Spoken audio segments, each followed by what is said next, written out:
Hello guys, welcome to my channel. நான் உங்கள் ஷஃபி. இன்றைக்கி நம்ம வீடியோவில் எந்த போயத்தோட சம்மரி பார்க்க போகிறோம் அப்படின்னா லோன்லி மூன்.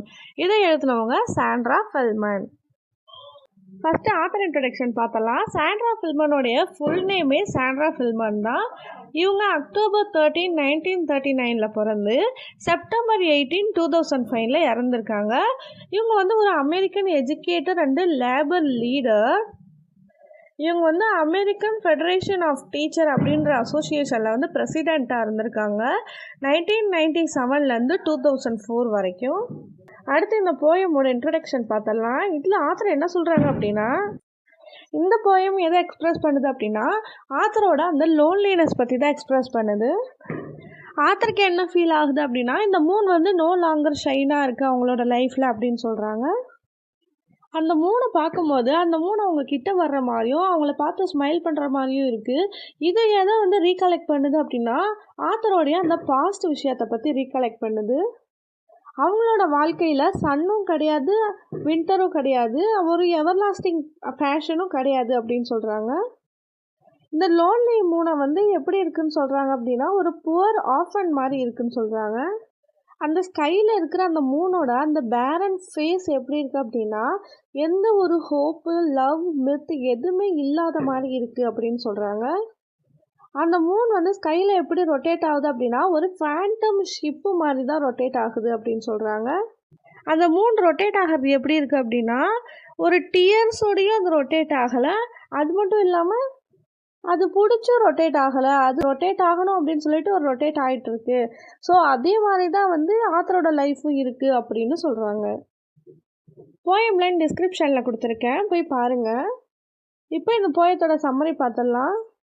இந்த போயம் எப்படி ஸ்டார்ட் ஆகுது அப்படின்னா ஒரு சேட்னஸ் அண்ட் லோன்லினஸை பற்றி சொல்கிற மாதிரி ஸ்டார்ட் ஆகுது.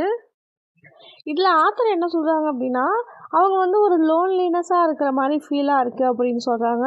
அது மட்டும் இல்லாமல் அவங்களோட பாஸ்ட் லைஃப்பை பற்றி நினச்சிட்டு இருக்காங்க. ஆத்தர் என்ன சொல்கிறாங்க அப்படின்னா பாஸ்டில் லைஃப் எப்பயுமே ஹாப்பியாக இருந்தது, ஒரு சாட்டிஸ்ஃபேக்ஷனாக இருந்தது. பட் இப்போ இருக்கிற இந்த லைஃப் ஒரு ஹாப்பியாக இல்லை, லோன்லினஸாகவும் சேடாகவும் தான் இருக்குது அப்படின்னு சொல்கிறாங்க. அடுத்து ஆத்தருக்குன்னு யாருமே இல்லை, அது ஒரு ஜெயிலுக்குள்ளே இருக்கிற மாதிரி இருக்குது அப்படின்னு சொல்கிறாங்க. எப்படி பகலும் இரவும் மாறி மாறி வருது, ஆனால் ரெண்டுமே வருது, பட் தனித்தனியாக தான் வருது இல்லையா. ஸோ பகல் காலையில் வரும், இரவு நைட்டில் தான் வரும். அப்போது இது ரெண்டுமே ஒரே ப்ராசஸ் தான், ஆனால் வேறு வேறு டைமில் தனித்தனியாக வருது இல்லையா. ஸோ அதே மாதிரி ஆத்தரோட லைஃப்லேயும் அவங்க தனிமையை ஃபீல் பண்ணுறாங்க. அவங்க லோன்லினஸாக இருக்கும்போது அவங்களுக்கு நிறைய சேட்னஸ், அந்த பாஸ்ட் விஷயங்கள்லாம் ஞாபகம் வருது அப்படின்னு சொல்கிறாங்க. இப்போ நார்மலாக யாருமே ஒரு தனிமையாக இருந்தாங்க அப்படின்னா அது ஏதாச்சும் ஒரு விஷயத்த யோசிக்க தோணும். ஸோ அவங்களோட பாஸ்ட் லைஃப்பில் நடந்ததாக இருக்கலாம், அவங்களுக்கு சேடான மூமெண்ட் நடந்ததாக இருக்கலாம், இல்லை ஹாப்பியான மூமெண்ட் நடந்ததாக இருக்கலாம். ஸோ அந்த மாதிரி ஆத்தரும் அவங்களோட பாஸ்ட் லைஃப்பை பற்றி நினச்சிட்டு இருக்காங்க. அடுத்து அவங்களோட லைஃப்பில் என்றைக்குமே வின்டர் மட்டும்தான் இருக்குது அப்படின்னு சொல்கிறாங்க. ஆனால் இது ப்ராக்டிக்கலி பார்த்தா எந்த ஒரு ஆக்டிவிட்டியுமே இல்லை அப்படின்னு சொல்கிறாங்க. அப்படின்னா நடைமுறையில் அவங்க தனிமையை போக்குறதுக்கான எந்த ஒரு நடவடிக்கையுமே இல்லை அப்படின்னு சொல்கிறாங்க. அவங்களோட அந்த லவ் விட்டு போனதுனால அவங்க எப்பயுமே லோன்லினஸாகவே இருக்கிறாங்க அப்படின்னு சொல்கிறாங்க. அவங்க ஒரு ஆர்ஃபனாக ஃபீல் பண்ணுறாங்க. ஆர்ஃபன் அப்படின்னா ஒரு தாய் இல்லாத குழந்தைய போல் ஃபீல் பண்ணுறாங்க அப்படின்னு சொல்கிறாங்க. அவங்களோட அந்த லோன்லினஸ் எந்தளவு இருக்குது பாருங்கள். ஒரு ஆர்ஃபன் அப்படின்னு சொல்லும் போதே அது புரியுது. இந்த உலகத்தில் அவங்களுக்குன்னு எந்த ஒரு வசீகரமோ ஈர்ப்போ எதுவுமே இல்லை அப்படின்னு சொல்கிறாங்க. ஆத்தர் எப்பயுமே ஒரு சேடான ஒரு ஹோப்பே இல்லாத ஒரு லைஃப்பை தான் லீட் பண்ணிகிட்ருக்காங்க அப்படின்னு சொல்கிறாங்க. அடுத்து இப்படி லோன்லினஸாக இருக்காங்களே ஆத்தர் அப்படின்ட்டு கூட அவங்க மேலே யாரும் ஒரு கருணையோ எதுவுமே காட்டலை. ஸோ அதனால் அவங்களோட நிலாவே கல்லால் ஆன மாதிரி இருக்குது அப்படின்னு சொல்கிறாங்க. இது என்ன சொல்கிறாங்க அப்படின்னா இப்போ நம்ம ஒரு கஷ்டத்தில் இருக்கோம் அப்படின்னா கண்டிப்பாக யாராவது ஒருத்தவங்க வந்து பேசினா நம்ம கொஞ்சம் ரெக்கவர் ஆகிடுவோம். ஸோ அதே மாதிரி ஆத்தர் வந்து அவங்க ஒரு லோன்லினஸாக வந்து லீட் பண்ணிட்டு இருக்கும்போது அவங்களுக்குன்னு அவங்க மேலே கருணை காட்டி அவங்க கூட கொஞ்ச நேரம் டைம் ஸ்பெண்ட் பண்ண கூட யாரும் இல்லை. ஸோ அதனால் அந்த மனிதர்களோட மனசு வந்து ஸ்டோன் மாதிரி இருக்குது, ஒரு ஆதரவுக்குன்னு யாருமே இல்லை அப்படிங்கிறத தான் வந்து இங்கே மூன் வந்து ஸ்டோனால் ஆனப்பட்டது அப்படின்னு சொல்கிறாங்க. அடுத்து லாஸ்ட்டாக அந்த போயமில் என்ன சொல்கிறாங்க அப்படின்னா, அவங்களோட லைஃப் வந்து ஒரு ஹோப் லவ் எதுவுமே இல்லாமல் ஒரு பேரன் சர்ஃபேஸ் மாதிரி இருக்குது அப்படின்னு சொல்கிறாங்க. அவங்களோட அந்த மூன் எப்படி இருக்குது அப்படின்னா ஒரு ஃப்ளாண்டன் ஷிப் மாதிரி இருக்குது. அது எங்கே பார்த்தாலும் ரொட்டேட் ஆகிட்டே இருக்குது. ஆனால் எந்த ஒரு ஹோப் லவ் இல்லாமையே ரொட்டேட் ஆகிட்டுருக்கு அப்படின்னு சொல்கிறாங்க. அதே மாதிரி அவங்களோட அந்த மூன் வந்து ஃபேண்டம் ஷிப்பு மாதிரி எந்த ஒரு ஃபிர்ம் கிரிப்புமே இல்லாமல் ஸ்கையில் ரொட்டேட் ஆகிட்டுருக்கு அப்படின்னு சொல்கிறாங்க. இதை நினச்சி பார்க்கும்போது அவங்களுக்கு ஒரு கண்ணீர் கூட வரமாட்டேங்குது. ஸோ இந்த அளவு நம்ம லைஃப்பில் வந்து நம்ம லோன்லினஸை ஃபீல் பண்ணுறோம் அப்படின்னா ஸோ அதை நினச்சி நம்ம கவலைப்படுவோம். அப்போ நமக்கு கண்ணீர் கூட வரமாட்டேங்குது அப்படின்னா அவங்க எந்த அளவுக்கு சஃபரை வந்து ஃபேஸ் பண்ணி அதுக்கப்புறம் இந்த கண்ணீர் வராமல் இருக்கும். இப்போ ஒரு குழந்தை இருக்குது அப்படின்னா அது ஒரு தடவை அடித்தா அழுகும், 2 தடவை அடித்தா அழுகும். ஸோ இப்போ அதை நிறைய தடவை நம்ம அடிச்சுட்டே இருந்தோம் அப்படின்னா ஆமாம் அடிச்சிட்டாங்க அப்படின்னு சொல்லிட்டு அழுவாது இல்லையா? ஸோ அதே மாதிரி அவங்க லைஃப்பில் வந்து நிறைய விஷயங்களை வந்து தாங்கி தாங்கி அவங்க வந்து இப்போ கண்ணீர் கூட வரமாட்டேங்குது. அந்தளவு வந்து என்னோடய மனசு வந்து ஒரு மாதிரி தடகாத்திரம் ஆகிடுச்சு. ஸோ அந்தளவு நான் கண்ணீர் வராத அளவுக்கு இந்த சொசைட்டியில் வந்து ஒரு லோன்லினஸை வந்து ஃபேஸ் பண்ணியிருக்கேன் அப்படின்னு அவங்க சொல்ல வர்றதை வந்து இங்கே ரிஃப்ளெக்ட் பண்ணுறாங்க.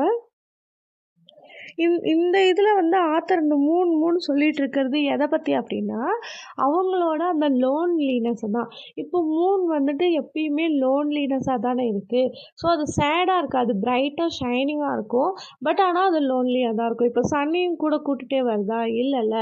ஸோ மூன் வந்து அது லோன்லியாக வருது, அதுக்கப்புறம் சன் அது தனியாக வருது. ஸோ எல்லாமே வந்து ஒவ்வொரு நேரத்தில் வர வேண்டிய நேரத்தில் தான் வருது.